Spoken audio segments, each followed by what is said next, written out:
members of the Kyari family, led by Malam Nuruddin Kyari. You're all welcome to this occasion. We have our special invited guests this morning, starting with the distinguished guests of honor. We have two distinguished guests of honor who have arrived for this great occasion.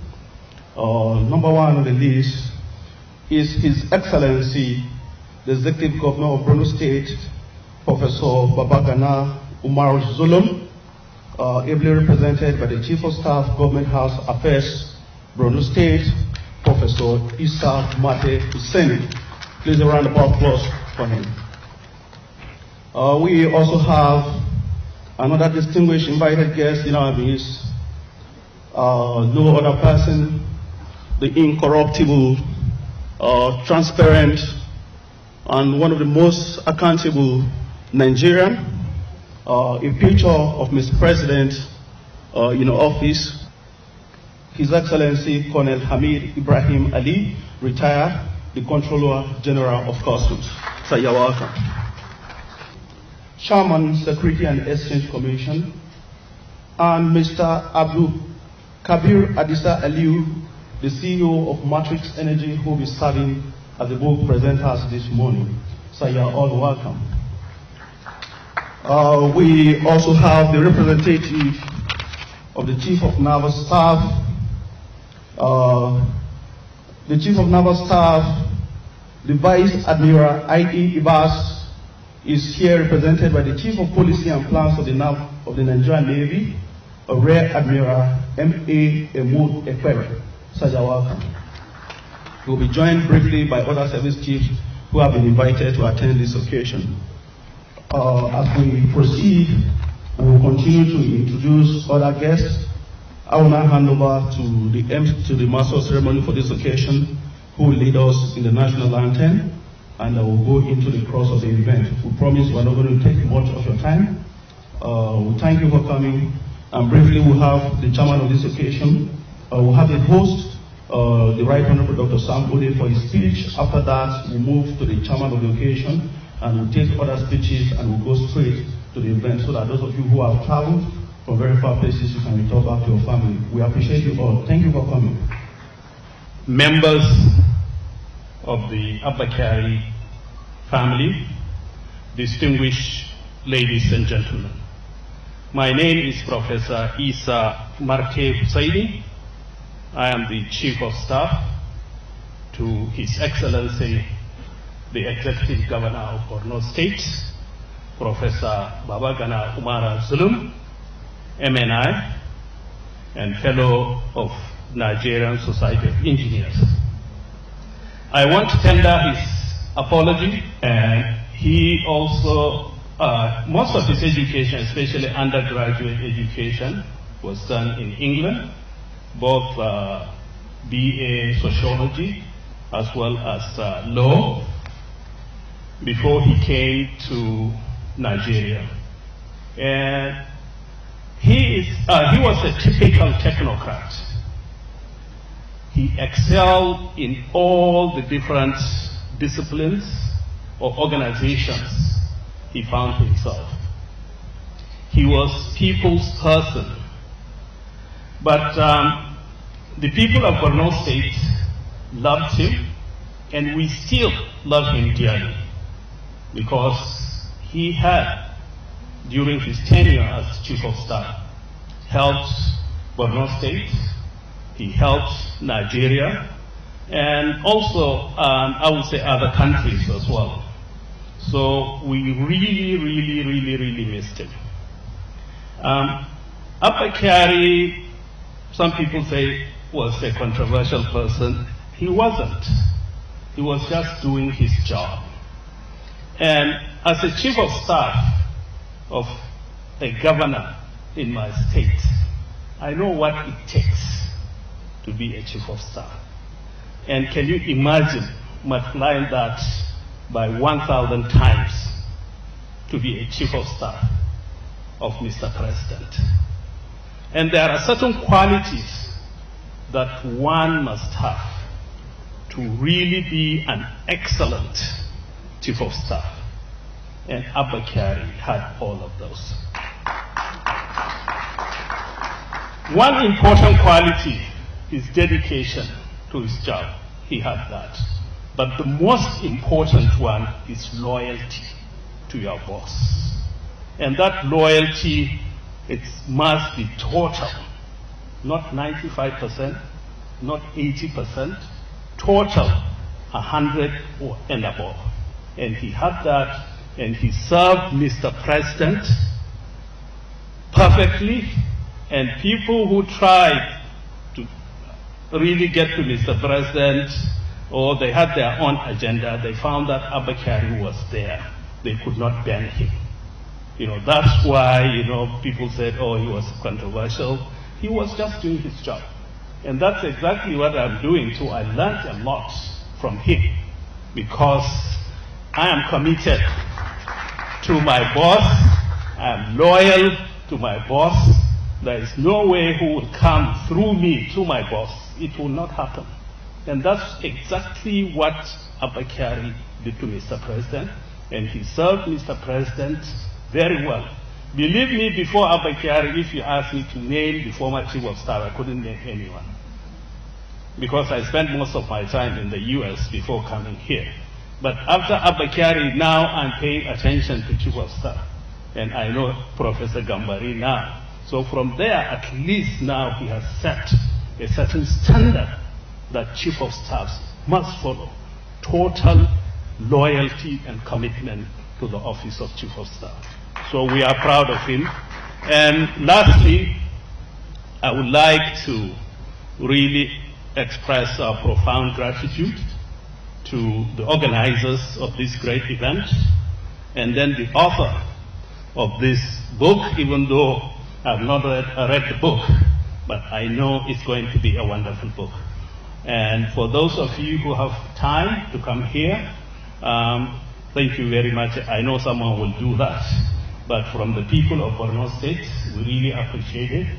We have lost a great son, and Nigeria has lost a great technocrat. Thank you. We are here to honor posthumously a friend and a brother, someone that has done so much.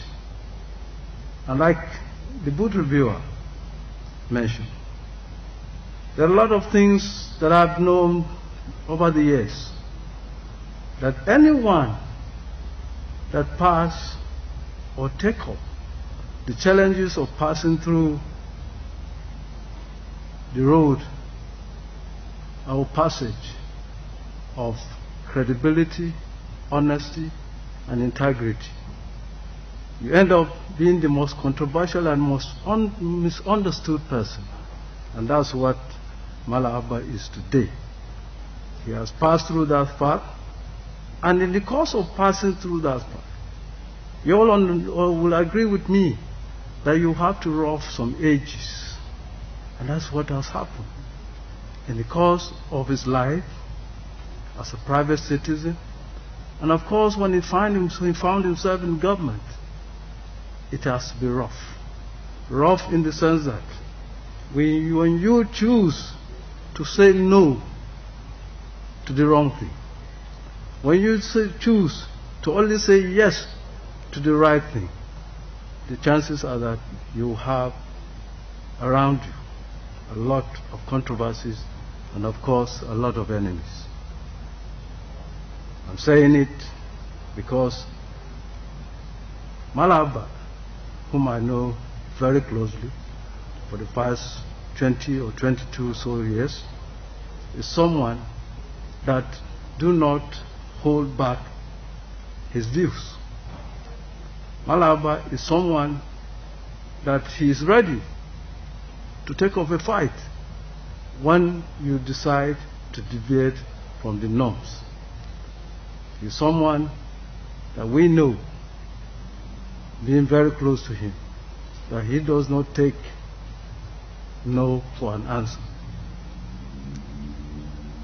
It is therefore my great pleasure to be here, to appreciate this man, and also indulge on all of you to not only read the book, but read it with the sense of understanding what the quality of the man is, what he stood for, and what we expect in our life.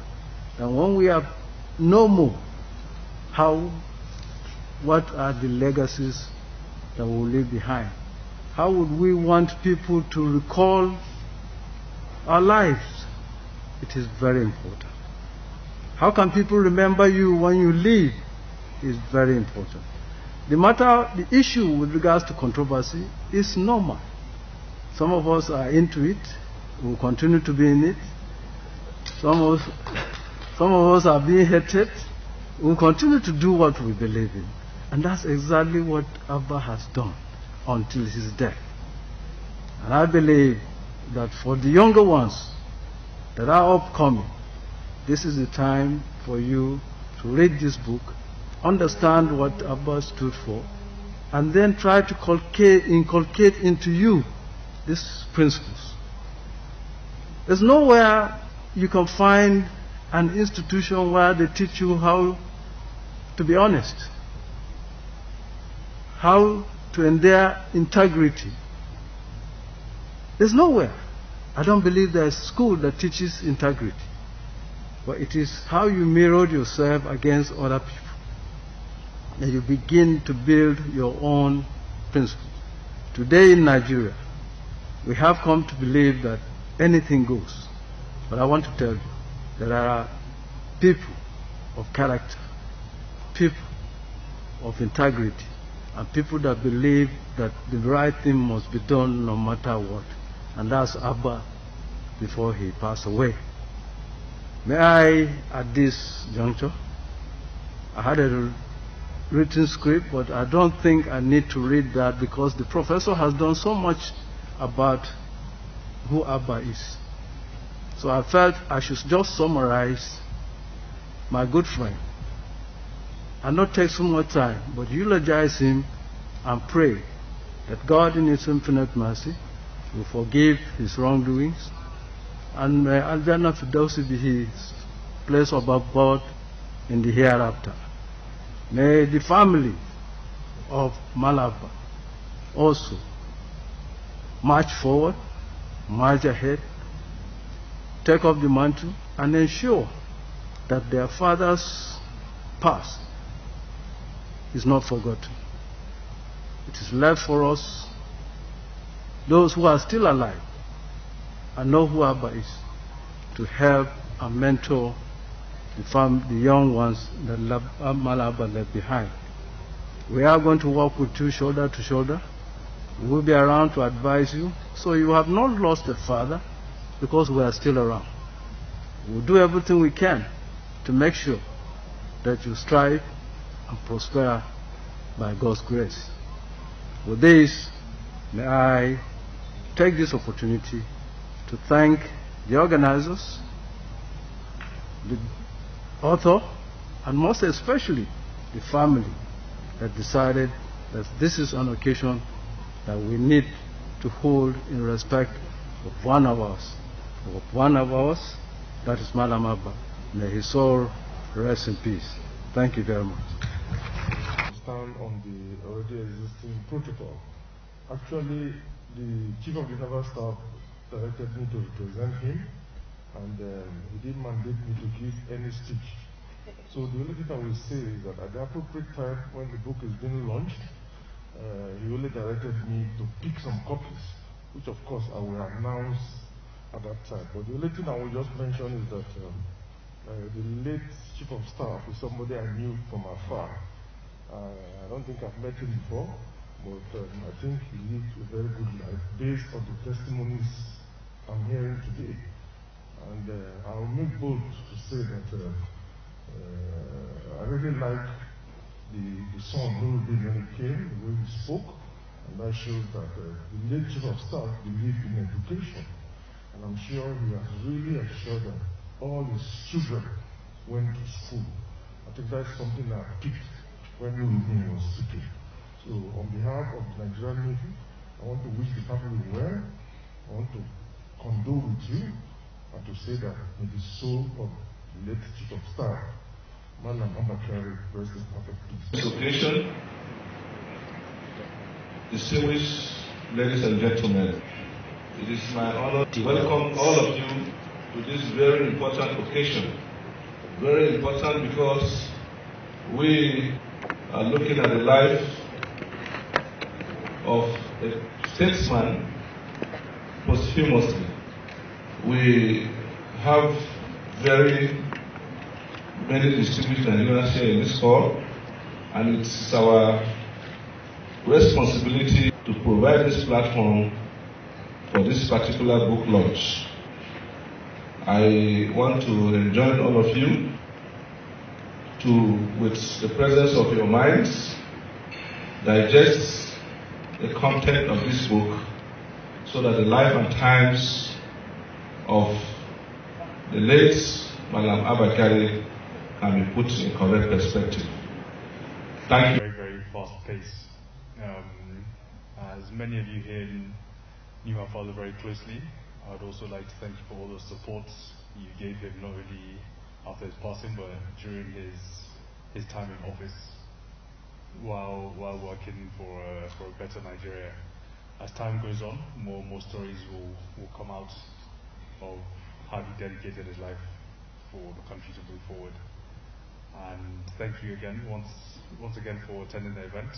And we can all look to him and his experience for a lesson in being dedicated to a cause and actually having a reason to get up every day and sticking by the right thing and helping one another around us. So thank you once again everyone for attending, and have a good day. Thank you very much.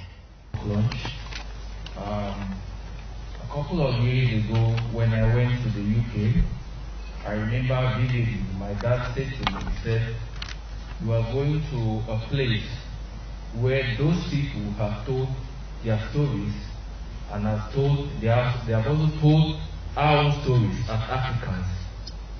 And who best to tell your story than yourself?" So with that in mind, we set up an organization to tell our stories as Nigerians, the Nigerian way. That thought process was what inspired writing this book about these patriots who sadly passed away this year. So I would like to welcome everybody once again. Thank you for coming. Thank you for coming, and we'll go on to unveil the book now. So that they will feed those of them that want to give us 10 million, 20 million. Actually unveil the book.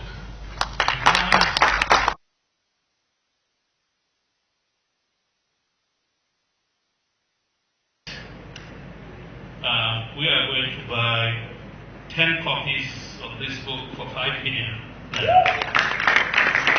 On behalf of myself and my company, Alice Group, and our subsidiaries, we'll be taking 20 copies at 5 million naira. On behalf of myself, my family, and the children of late Abba Kyari, I pledge 5 million naira for 20 copies. Abba Kyari was many things. He was, of course, a husband, a father, but he was also an excellent friend. He's one of my best friends, and I honor him. It was a privilege to be the friend of a man of such integrity. Thank you very much. I'm going to make a personal donation from myself of 1 million naira for 5 books. Thank you very much. I have been directed by the Chief of the Naval Staff to collect 10 copies of this book for an undisclosed amount. Wow. I'm picking 5 copies of this book for 500. Wow. I've been mandated by the Minister of Special Duties and Intergovernmental Relations, the distinguished Senator George Akume. He said, for the honor he has for the late Abba Kyari, and for the fact that the author of this text is an indigenous of Benue State, he is purchasing 5 copies of this book for the sum of 1 million naira. Thank you. Abba Kyari, to most of us, particularly myself. It's a dedicated civil servant, as I said, a technocrat, a very disciplined person, a person who was committed to his job, and also very loyal to Mr. President. I feel really honored and also excited to be here to represent the good people of Borno State, particularly His Excellency, the Executive Governor. We have honored not only our son, but a true Nigerian, someone who really served this country very well. And he was a good model of indigenous of Borno State. So I'm really proud to be around. Nigerians should learn from the life of Abba Kyari to be committed, to be loyal, and also very serious with your job. Because as I mentioned earlier on, he served Mr. President very well. So anyone who is in such a position should protect the presidency and also the president. So, and also if you look at his life, you know, he is a very disciplined person. He was a family person as well. You could see his sons and daughters. He trained them very well. So he was there for them as a father and also as a technocrat. He did very well for this country. By the late Chief of Staff as a patriot and an extraordinary Nigerian who I was opportune to meet sometime last year in London, where I spoke with him. I said, I'm surprised the perception I had, or the perception that has been going around the country about you, seemed not to be true. I could see his resolve, I could see his interest in Nigeria, I could see his passion in nation building. And I said to him, sir, I would like to tell your story the Nigerian way. I would like to tell your story through our own prism, so that future generations, generation unborn, can pick up your books, you know, in time to come, read about your legacy, what you stand for, the policies you stand for as an individual and for the government that you represent. And so that was what made me involved in the project. It wasn't supposed to be a posthumous book. It was supposed to be a book to celebrate him, but unfortunately he passed during the time I was putting together the book. So I had to add the extra chapters that now talk about his life and times. I'm a researcher, and it's very common if you speak to any researcher, you always struggle to get your materials. You always go check your sources over and over again to be sure that you are quoting someone verbatim or you are representing someone's words the way they want it. So as a researcher, that was the challenges I had faced, but it wasn't to be unexpected because I've done some books before, so it was something that, you know, I took it in my stride.